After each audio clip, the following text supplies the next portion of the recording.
everyone, and welcome to The Wrap, brought to you by Michigan Medicine Headlines. I'm Dan Ellman with the Department of Communication. While I'm flying solo as the only host for today's episode, you can be sure to go back and check out a bunch of previous episodes of The Wrap featuring any of the co-hosts we've had this year. You can find the shows on iTunes, Stitcher, Google Play, or any other podcast hosting platform. New episodes debut weekly and can also be found on the Michigan Medicine YouTube channel and as part of the Headlines Week in Review. All right, today we're going to focus on the Vital Voices Faculty and Staff Engagement Survey, which is underway now and runs through March 25th. To do that, let's bring in three members of the survey team. First, can the three of you introduce yourselves and quickly explain the roles you play in the survey here at Michigan Medicine? Sure, I can go first. Daniel, my name is Paul Sturgis. I am the Senior Director of HR Strategy and Organizational Effectiveness. And certainly we are in Human Resources, a proud sponsor of the engagement survey and have been for a number of years. Great, I can go next. Alex Nosnick from the Office of Faculty Affairs. I'm the Faculty Compensation and Analytics Lead, and I manage the Faculty Engagement Survey. Great to be here. All right, and I am Megan DeCappa from the Michigan Medicine Analytics and Insights Group, which is a part of the Office of Patient Experience. All right, thank you. Now, Paul, let's start with you. Obviously, we've been challenged by the pandemic here at Michigan Medicine for the past 2 years now. Do you anticipate any impact the pandemic will have on this year's survey? It's a good question, Daniel. Thanks. You know, we've all experienced significant challenges over the last 2 years. And I think there are very few of us who have not personally dealt with at least increased stress. In some cases, it's been uncertainty, and in some cases, even feelings of hopelessness. I mean, it's not uncommon. One of the things that we truly believe in is that there are just as many individuals who have experienced hope and experienced camaraderie at a level that they never have experienced before. So in order to have an opportunity for us to get a sense for where everyone is, we believe that the survey will provide us with that clearer understanding, especially in year 2 of the pandemic.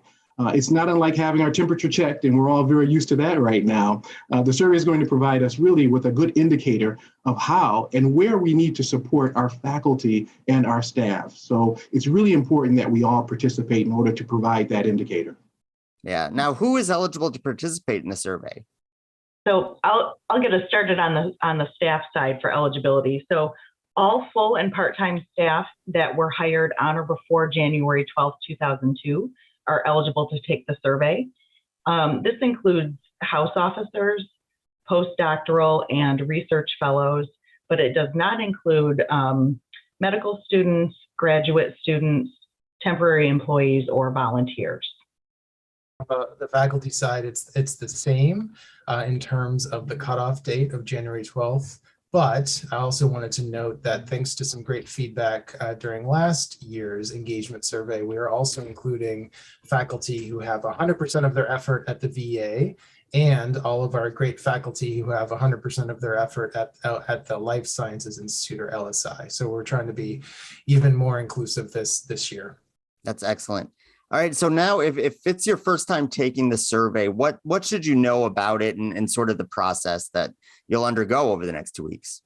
Yeah, so a few key things that are important to know about the surveys is you will need a password to get into the survey. So following any link that can be found in a Press Ganey email, the email coming directly from Press Ganey is called Michigan Medicine Engagement Survey. So you'll look for that in your inbox. It may have gone to your unfocused inbox folder, so please look for it there if you can't find it right away. But once you take that link or follow that link, you'll have to enter a password to get into whichever survey you are eligible for.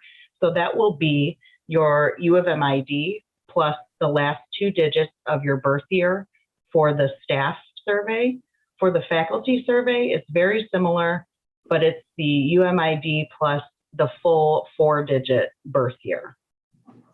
In addition to that, I want to remind everyone that the responses to both surveys are completely confidential.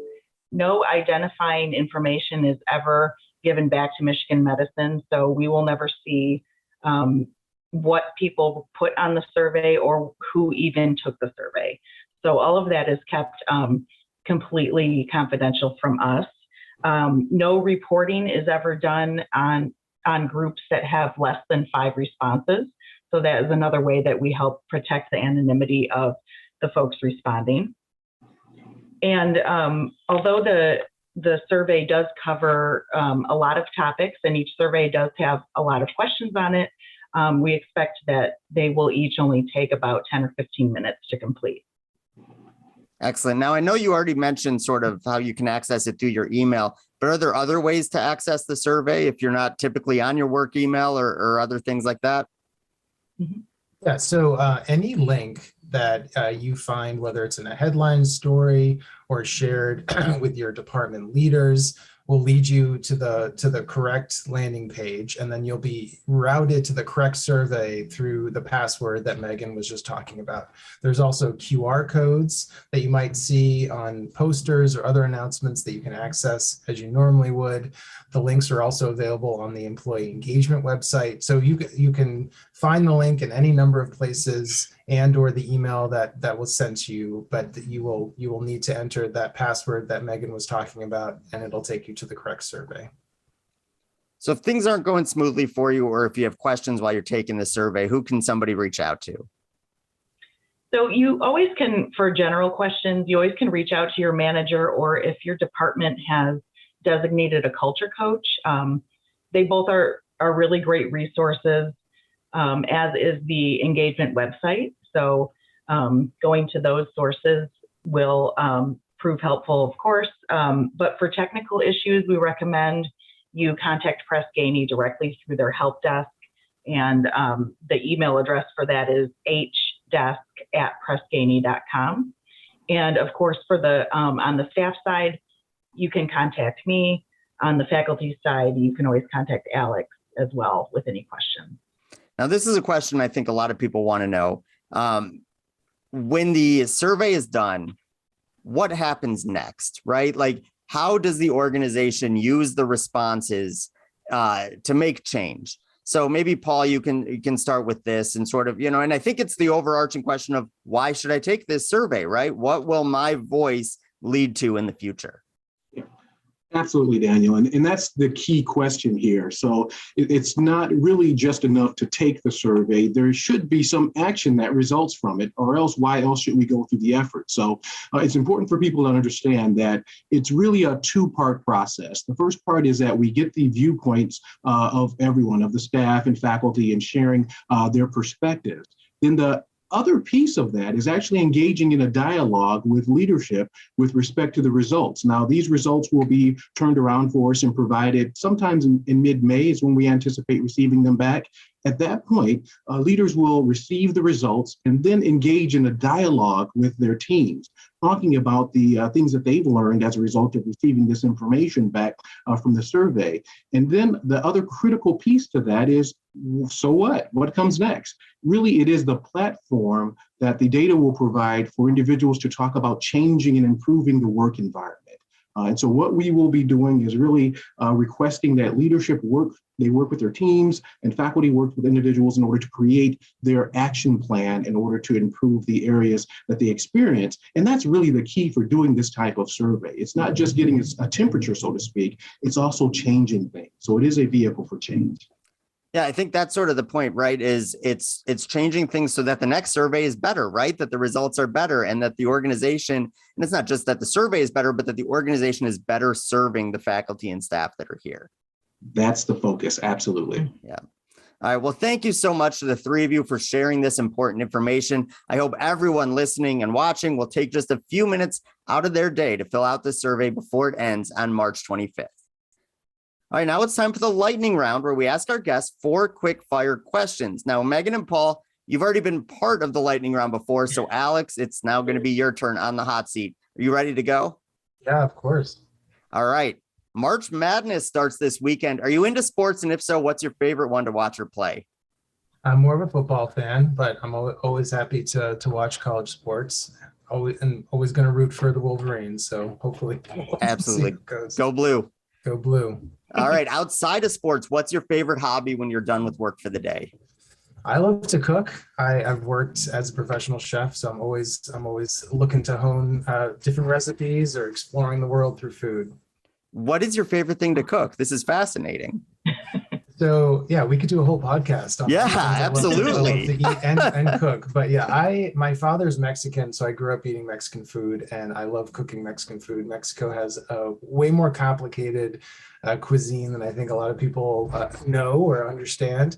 And so they have this whole culture of these sauces, these moles, that are just delicious, and they are quite regional. So there are many different kinds of mole, and they're very complicated. Some of them have upwards of 100 ingredients, and I love experimenting with those. That's amazing. All right, now finally, it's Recognition Month.